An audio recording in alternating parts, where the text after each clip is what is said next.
నమస్తే అండి. అందరూ ఎలా ఉన్నారు? బాగున్నారా? మీ అందరూ బాగుండాలని మనస్ఫూర్తిగా కోరుకుంటున్నాను. మళ్ళీ ఇంకొన్ని మంచి మాటలతో మీ ముందుకు వచ్చేసాను. ఈరోజు మీకు ఒక మంచి ఇంట్రెస్టింగ్ కథ కాని నిజం కాని కథ చెప్తాను. అది చెప్పే ముందు ఒక మంచి మాట చెప్పి కథలోకి వెళతాను. జనం తమ ముఖాలను శుభ్రపరుచుకుంటారు, ఎందుకంటే అందరూ చూసేది ముఖాన్నే కాబట్టి. కానీ భగవంతుడు దేని మీద దృష్టి పెడతాడో అది మాత్రం శుభ్రం చేసుకోరు. అది ఏంటి అంటారేమో, హృదయం అండి. సరే, ఇక కథ కాని నిజంలోకి వచ్చేస్తాను. ఇది తల్లి కొడుకులకు జరిగిన సంఘటన.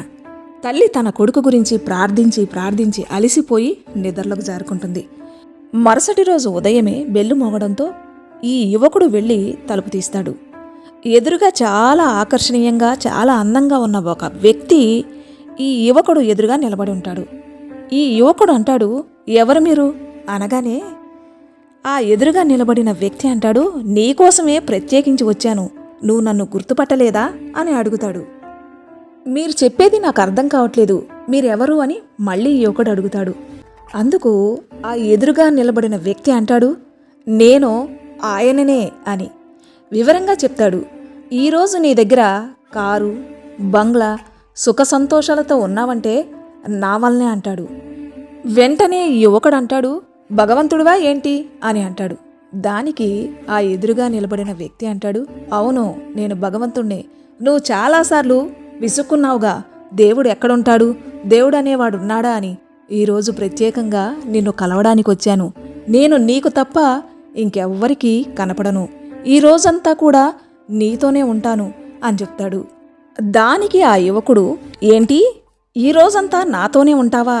నేనే చూడగలుగుతానా, ఇంకెవ్వరూ చూడరా నిన్ను అని ఆశ్చర్యంతో, నిజంగానే ఈ రోజంతా నువ్వు నాతోనే ఉంటావా అని అంటాడు. నీతోనే ఉంటా, నీకే కనపడతా, ఇంకెవ్వరికీ కనపడను అని వాళ్ళిద్దరు అలా మాట్లాడుతుంటూ ఉండగానే సడన్గా వాళ్ళ అమ్మ వస్తుంది. అరే, ఏం చేస్తున్నావు?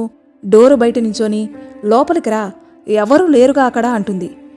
ఈ యువకుడు అనుకుంటాడు, నిజమే, నాకు తప్ప ఈ వ్యక్తి ఎవరికీ కనపడట్లేదు, నిజంగా దేవుడే అనుకొని లోపలికొస్తాడు. ఈ లోపల అమ్మ టీ తీసుకొని వస్తుంది. రోజులాగానే అమ్మ మీద కసుబుస్సులాడే యువకుడు ఈరోజు కూడా టీ బాగోలేదని అరుద్దామనుకుని ఎదురుగా ఉన్న దేవుణ్ణి చూసి నిదానించి, ఏమీ లేదులే అమ్మా, టీ ఈరోజు చాలా బాగుంది అని చెప్పి టీ తాగేస్తాడు. టీ తాగిన తర్వాత స్నానానికి వెళ్ళబోతుంటే ఆ యువకుడితో పాటు ఈ పెద్దాయన కూడా వెళ్ళబోతాడు. వెంటనే యువకుడు అంటాడు, ఇక్కడే కూర్చో అని చెప్పి స్నానం చేసి తయారయ్యి రోజుట్లాగే ప్రార్థించడం మొదలు పెడతాడు. రోజు మొక్కుబడిలాగా చేసే ప్రార్థన కాకుండా కొంచెం మనసు పెట్టి విశ్వాసంతో నమ్మకంతో ఎక్కువ సమయం ప్రార్థిస్తాడు. ఎందుకంటే తన ఎదురుగానే దేవుడు ఉన్నాడు కాబట్టి.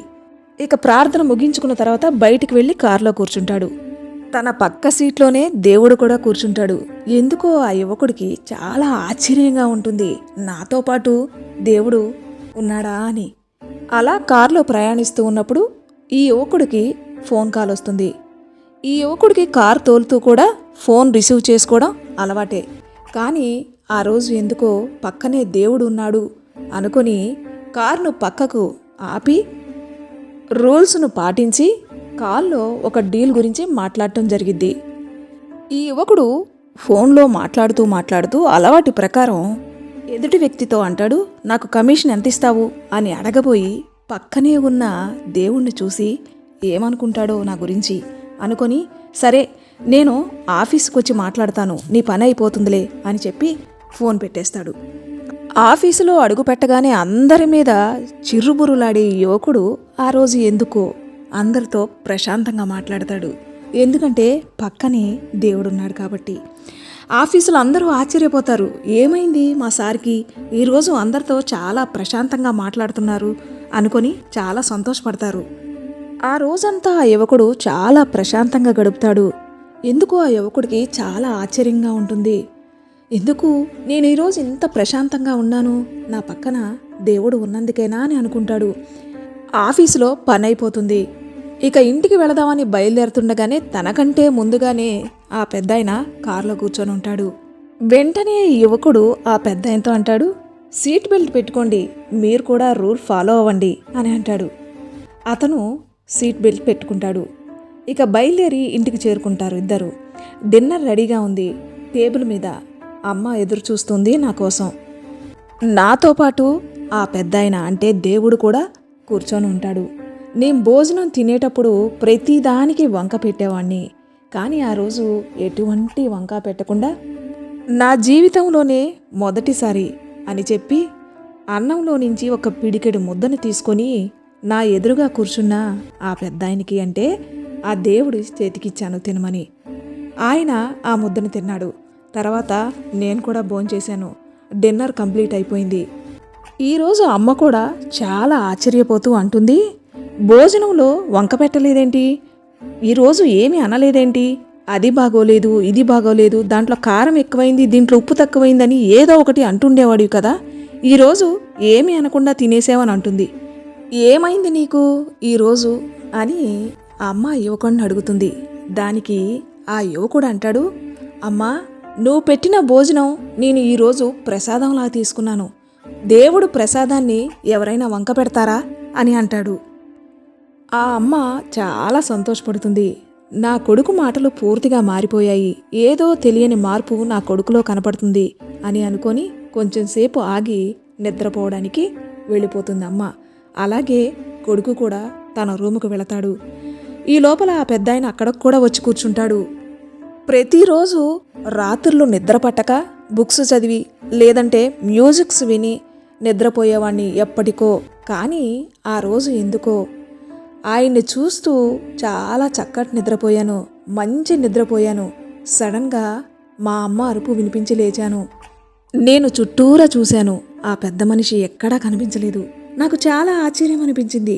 నాకు వచ్చింది నిజమైన కల లేకపోతే కలలాంటి నిజమా అని. నేను చూసిందంతా ఒక స్వప్నమని, నేను మంచి నిద్రలో ఉండే ఒక కలను చూశానని.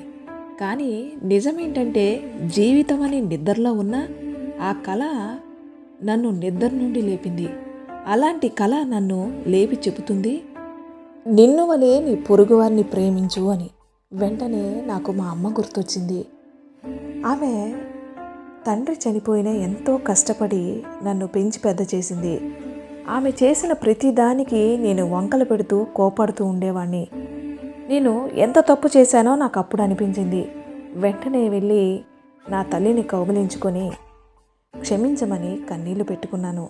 వెంటనే నా తల్లి కూడా సంతోషంతో దేవుడికి కృతజ్ఞతలు చెల్లించింది ఆమె ప్రార్థన విన్నందుకు. విన్నారు కదా ఫ్రెండ్స్, ఈ కథలోని నీతి ఏంటంటే మనకు ఎన్ని సమస్యలున్నా ఎన్ని కష్టాలున్నా ఎదుటి వాళ్లకు ఇచ్చే సమాధానం ప్రేమతో ఇస్తే మన రోజు ఇంకొంచెం అందంగా తయారవుతుంది. మనం చేసే పని దేవుడికి ఇష్టమై ఉండాలి.